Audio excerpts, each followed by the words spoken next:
If Gachagua wants to know that things have gone thick, let him listen to what happened to Sonko.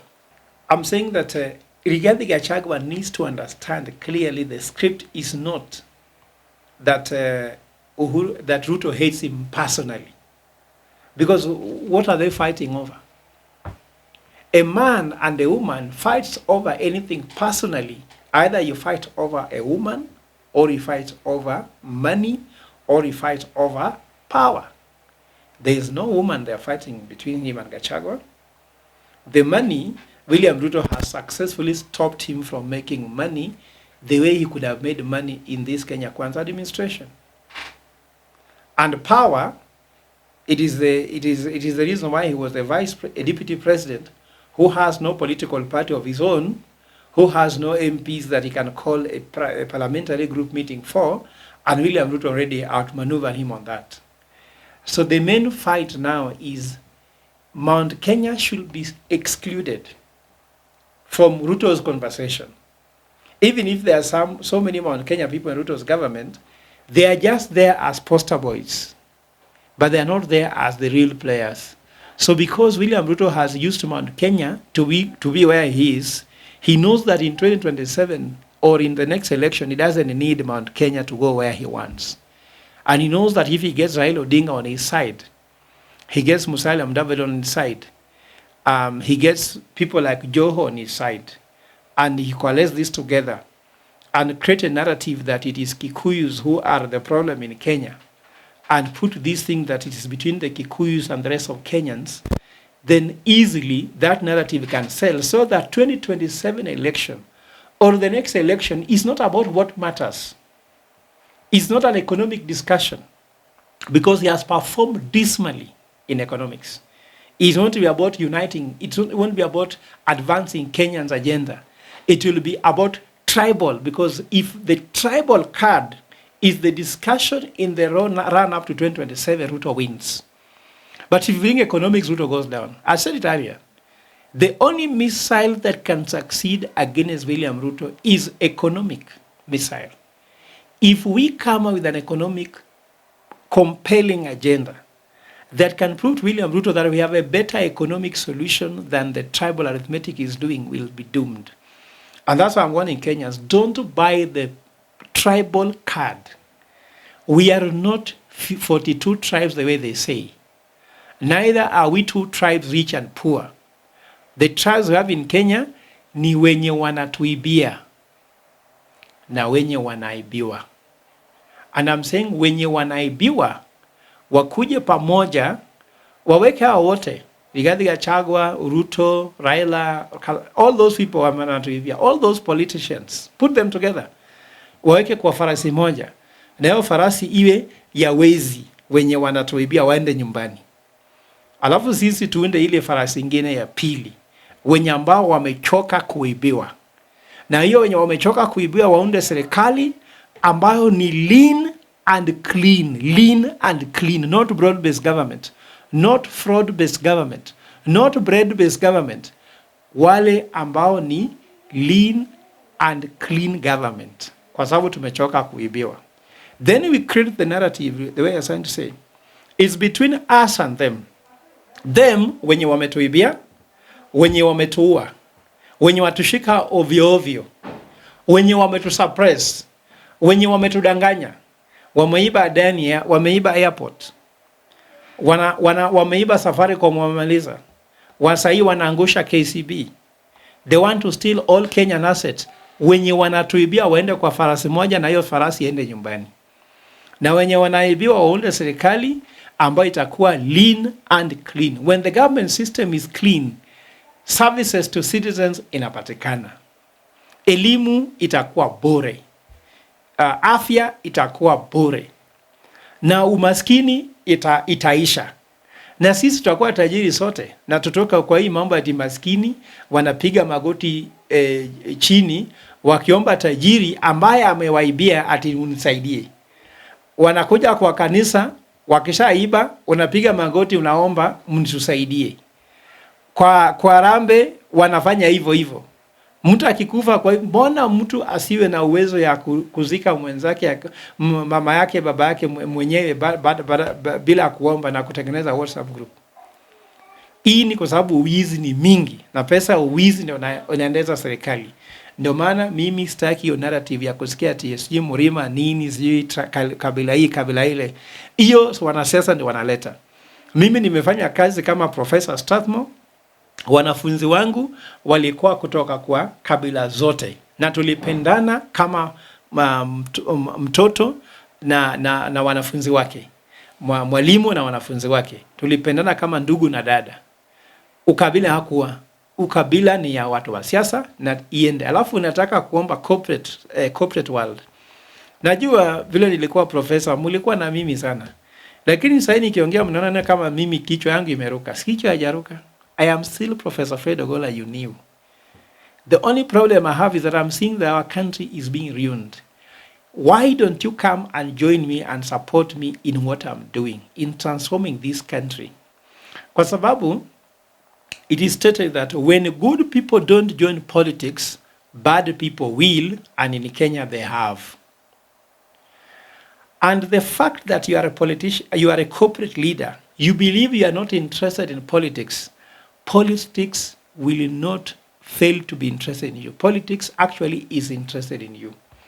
I know now the corporate world, I used to do training for you. I used to do a lot of work for you. I used to collaborate a lot with you doing corporate governance, training, strategic planning, and the rest. Now people see me as a politician who cannot do those work. Those work I still do. That's how I earn my money. And I'm not asking you to donate money to me. I'm just asking you, I could still continue giving you value in those areas as I still continue telling the government on areas which they are wrong. And there will be separation. If you go to the US, Elon Musk is blasting Kamala Harris and Joe Biden, and he's running a company that works for them, and both of them are on Twitter. Kamala Harris is on Twitter, Joe Biden is on Twitter, Obama is on Twitter, Trump is on Twitter, and there's no problem. Why is it in Kenya, if you are a leader, if you say something against the government, then even the corporate run away from you? And let me tell you, corporate world, this is hypocrisy you are putting across. I'm now fighting how William Ruto wants to finish Safaricom. How he is finishing KCB. Where will your children and children's children work if Safaricom goes down? Where will your children and children's children work if KCB goes down? Where will your children and children's children work when National Bank goes down?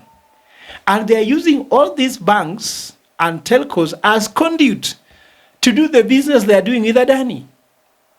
An example being Chief, Safaricom is putting up a consortium, taking shareholders' money, 104 billion shillings to run the Chief. That platform just needs barely 2 billion shillings. Kibaki launched the NHIF portal with around 1 billion. Ruto is putting Safaricom to do it for 104 billion. Now Safaricom shares have moved from 42, 45 shillings a share to 12, 15 shillings a share. And you are just watching, thinking Fred Ogola is wrong. I'm asking you, as I'm wrong, answer me this question. Where is your children and your children's children going to work if these corporates go down in a deal with Ruto's companies done by Adil Kawaja, who is his lawyer, the chairman of Safaricom? Are you not seeing how the Kenyan corporates are being infiltrated to be killed so that they are owned through Ruto's hand over Dani? Where will they work when the JKIA is taken over? Kisumu International Airport is taken over. Eldoret Airport is taken over. Mombasa Airport is gone. The one in Bungoma, the one in Kakamega, all of them gone. Where will they work? Tell me. The one in Isiolo. When all the airports are gone, run by foreigners, you think foreigners will prefer you for jobs? They'll give you bad working conditions. I'm trying to tell you, that's why I'm asking you, we are supposed to also interest on how our economy is being run on corporate governance. As a governance expert, I will always fight for you. Whether you listen to me or not, that's up to you. But what I'm asking you is that we need support from you, because I can tell you, the balance sheet you run, that balance sheet will have a problem. It will turn to a balance sheet. You will see shit in the balance sheet. Then you wake up and realize that what Fred Ogola was saying, has nothing to do with hating William Ruto. It has nothing to do with hating anybody in government. It is all about for the future of this country, our children and our children's children. And that's what I'm trying to tell you. Join me in fighting for the formation of a lean and clean government. A government that elects one of us, those who know our problems, not one of them, those who steal and create for us problems. Thank you. Kenya does not see the leadership in Rigathi Gachagua, because Rigathi Gachagua has violated anything that could make him become the leader of Mount Kenya. He has disobeyed all the leaders who are there. If you call his elders, Uhuru Kenyatta is one of them, whom he treated so badly. He has insulted very many people that work with Uhuru Kenyatta and disobeyed them.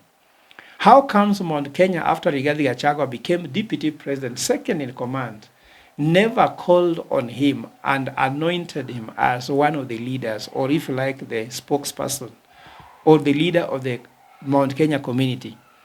It simply means that they haven't seen the leadership thing in him.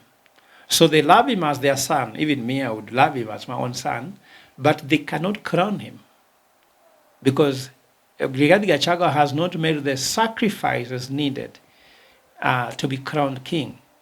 Because you cannot be able to rush for the crown if you cannot be able to suffer for the crown. You have to sacrifice for the crown. And he has not sacrificed for Mount Kenya enough to be anointed as the leader of Mount Kenya community. Mount Kenya has got very gifted, very intelligent, very hardworking, very industrious people that can lead them, and Rigathi Gachagua is not one of them. Mount Kenya has not known as thugs. They have not been known as people who can bring misery, persecution, people who are having a lot of ill-gotten. Well, Mount Kenya has been known as people who work hard and get what they want. Therefore, Rigathi Gachagua does not represent them. And Rigathi Gachagua has just been used to bring down William Ruto. And let me tell you why. I read the statement of Rigathi Gachagua yesterday, and there's something really wanting. Rigathi Gachagua thinks that the difference between him and William Ruto is because he was defending the people of Kenya. That's not the truth. Rigathi Gachagua was with William Ruto defending everything William Ruto said. And he was with him in the same page.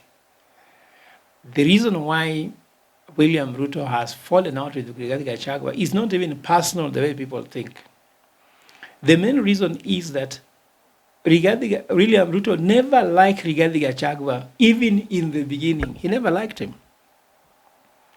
And what he wanted was Mount Kenya votes.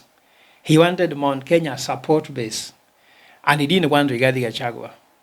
And he knew by putting Rigathi Gachagua as a poster boy to represent Mount Kenya, he would do everything he wanted in Mount Kenya. And he got it. But now he has discovered the mountain has shifted and no longer likes him.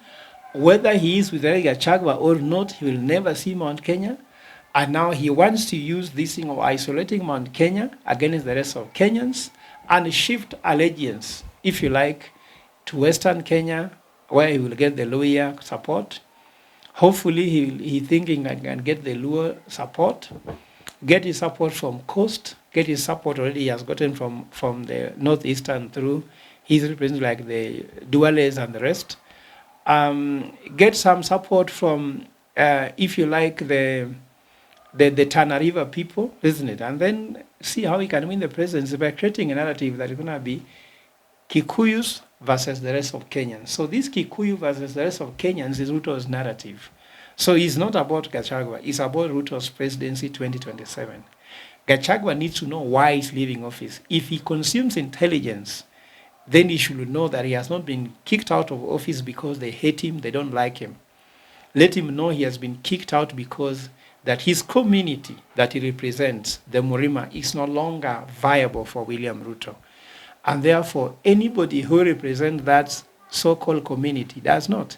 Remember when he began the 1 shilling, 1 vote, 1 shilling, 1 vote, one person narrative, William Ruto opposed it.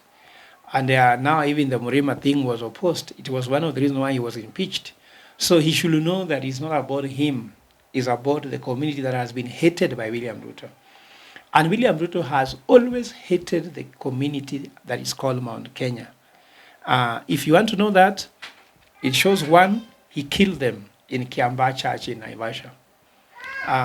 Another reason why you can say he hated them, when he was in Pentagon, he created the narrative that it is Kenya versus the rest of Kikuyus. The one who created that narrative within Azimio to support Raila Odinga, but it was self-interest. He also talked about the issue of Madawadawa. He called the Kikuyus who live in the Rift Valley region Madawadawa. So how can this Madawadawa all of a sudden be good? He hates them. Thirdly, when he was given a chance to appoint his cabinet, he gave 13 CSS to Mount Kenya. But he didn't pick the best and brightest. Name them. Deputy President DP Gachagua is not the best and brightest of Mount Kenya. He gave majority leader to Ichung'wa, who is not the best and brightest of Mount Kenya. He gave positions to people like Moses Korea. He gave positions like people like Linturi. Those are not the best and brightest of Mount Kenya. And therefore, it's obvious that he didn't want the Mount Kenya people to shine. He hates them. Fourthly, he has divided Mount Kenya now. And he has even divided them much further in tribal lines, because William Ruto plays a lot of tribal cards. So by dividing the mountain on tribal lines, now we have Mount Kenya West, we have Mount Kenya East. Now I'm hearing that Meru is also being divided between the Meru, the Embu, and the Tharaka. Like now they have denied that Kithure Kindiki is not a Meru. Kithure Kindiki is from Tharaka. And Tharakas are never Merus. You see all those tribal division of dividing Kenyans into tribal cocoons, which is what we hate as Gen Zs, because we say we are tribalists. So all those things Ruto is doing is all about hating of Mount Kenya by dividing them. While he wants to unite the Luhya people, he wants to unite the Luo people, he wants to unite the Kales, he wants to unite the coastal people. Why is Ruto dividing Mount Kenya while uniting other parts of the country? When he talks about his Madaraka speech that we need to be treated equally, we need to become like one family, and he's dividing Mount Kenya, those are lies that we know him of. So this is the main thing, and I want to tell Mount Kenya people, the best thing you can do is to rise up, unite yourself, don't wait for you to divide, unite yourselves. Unite yourself, and then unite with the whole Kenyans. And if you like, not to ensure that you play into Ruto's playbook, if you can get a leader outside Mount Kenya that you can work with, that can become the presidential candidate, that has support from another region, and that you can be able to give that person the vote to the last man, to prove to Ruto that you are not as tribal as he thinks, then that one you are going to beat Ruto's narrative. But if you put your own in the ballot, you'll confirm to Ruto that you're also thinking that you're supremo, and you believe that only you people can rule Kenya.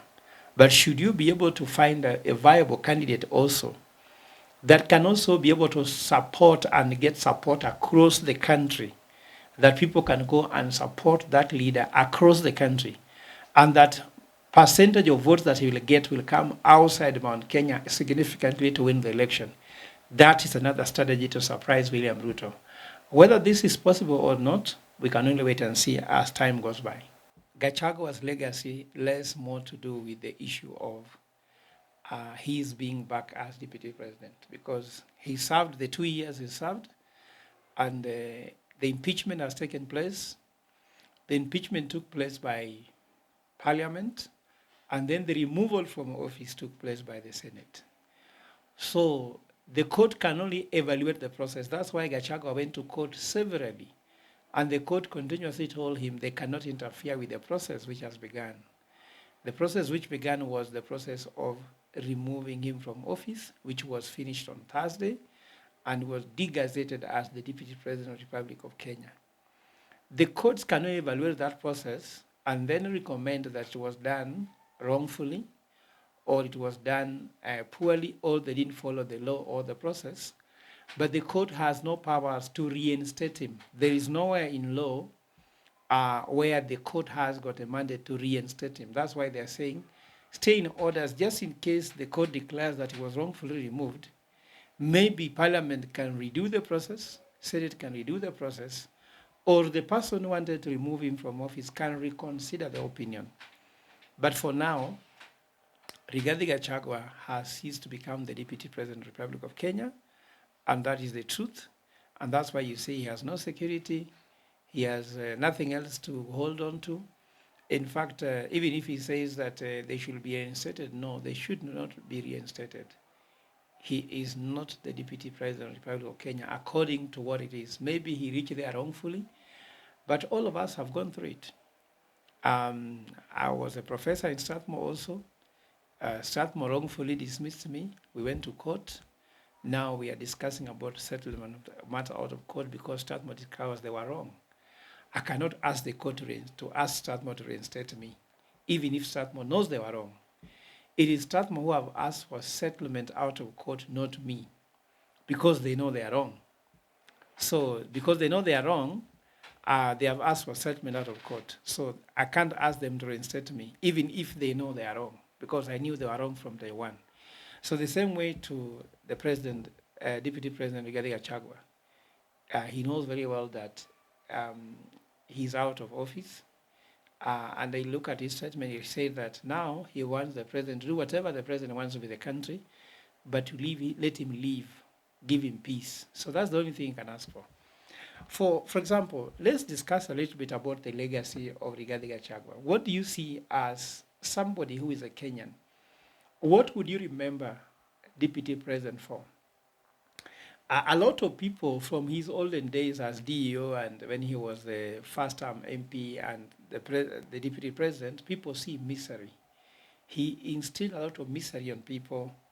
A lot of people are persecuted and they remember persecution. They remember thuggery. Even the people who are being beaten remember the Kikuyu Council of Elders, and even the Kikuyu community remembers that he presided over the raping of Matiba's wife. People remember that he is a gangster, sort of. And as per now, his star was only rising because he was given the position of the Deputy President. And after being ousted from office, you must see maybe he has outlived his political usefulness. And if he does not look at it, people might see him as a failure because someone who rises to the second in command in the country should not just fall up like that. Remember, we can talk about a few people like Musalia Mudavadi. Now he moved away from when he left office as vice president. Now he's actually third in command. And people foresee that maybe in the next election he can actually become a running mate. So he might actually be able to go further. Look at people like George Saitoti. He had a career that you can actually look back to and tick a few boxes around it. So Kibaki was a vice president. He became president. So how can you just collapse politically like that, like Rigathi Gachagua, that you come from president and then you just go to your house and private home and that's it.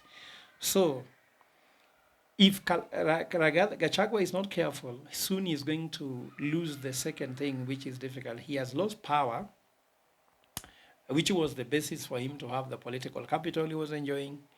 And he's also maintaining his economic viability. Now he's going to lose the political capital and then secondly lose his economic power because William Ruto is going to go after Rigathi Gachagua and sabotage him economically. He said William Ruto is vicious. If he knows he is vicious, let him know that that is the next game.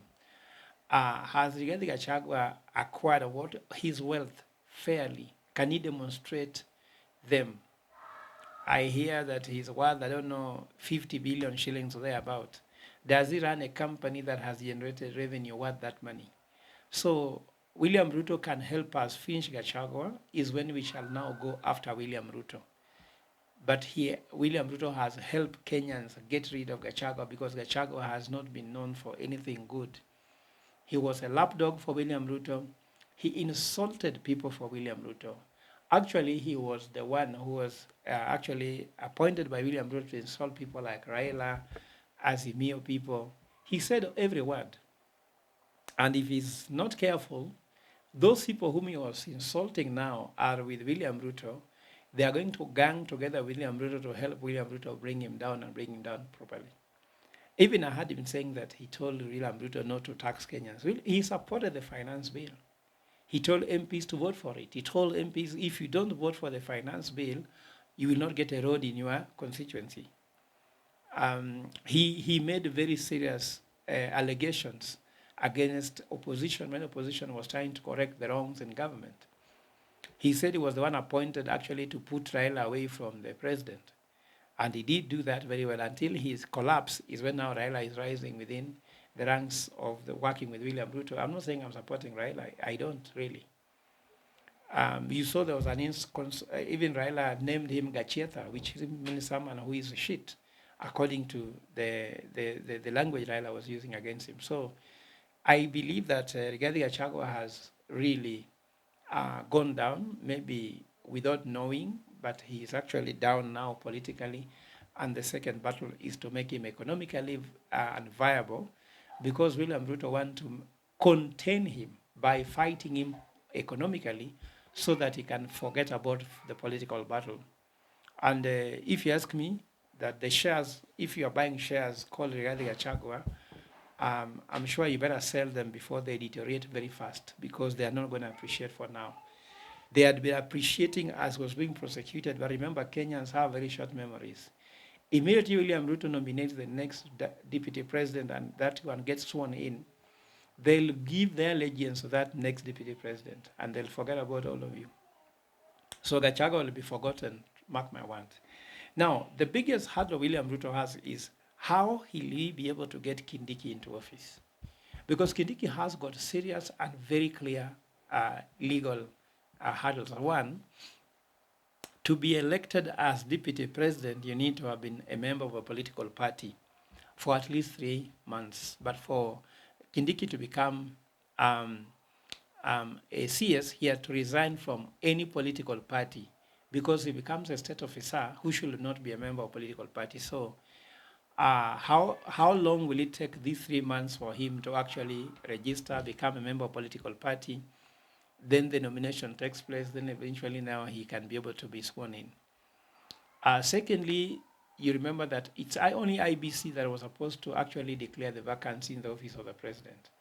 And you can tell very clearly that it is IBC commissioners are not there. William Ruto and Raila decided that there's no IBC for now. They do not want even to think about it. So they have to give us an IBC to be able to declare that office vacant. Therefore, the speaker can give writs, and therefore we can be able to nominate him. But of course, there'll be a lot of challenges. But the beauty of thing that Gachagua brings to us is that if we are able to prove that Rigathi Gachagua was removed from office illegally or wrongfully or not in concurrence with the Constitution, it gives her more reason to believe that William Ruto needs to go, the way we had said in the beginning, that Ruto must go. The second thing, it tells us that we do not have any elected representative like parliament and senators. They cannot be able to know the illegalities and the irregularities in the nomination of Gitiki. They cannot see it also in the impeachment of Gachagua. And therefore, they cannot be the custodian of people's interests. They are not representing people. They are not doing oversight. And actually, they are not be able to make laws which are right. Because if you can make impeachment laws which don't work, you make appointments to office laws which don't work, then why should the members of parliament be called lawmakers and the Senate be called lawmakers when they are actually lawbreakers? So for me, it actually dents the legitimacy of the National Assembly and the Senate and the office of the President and the Attorney General, because the Attorney General is the legal advisor to the President who made these nominations. So for me, this is a very serious condition to put across.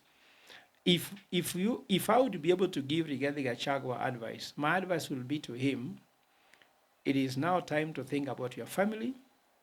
If there is any wealth you got wrongfully, separate those wealth, return them back to Kenya, ask for amnesty, give back the wealth you took.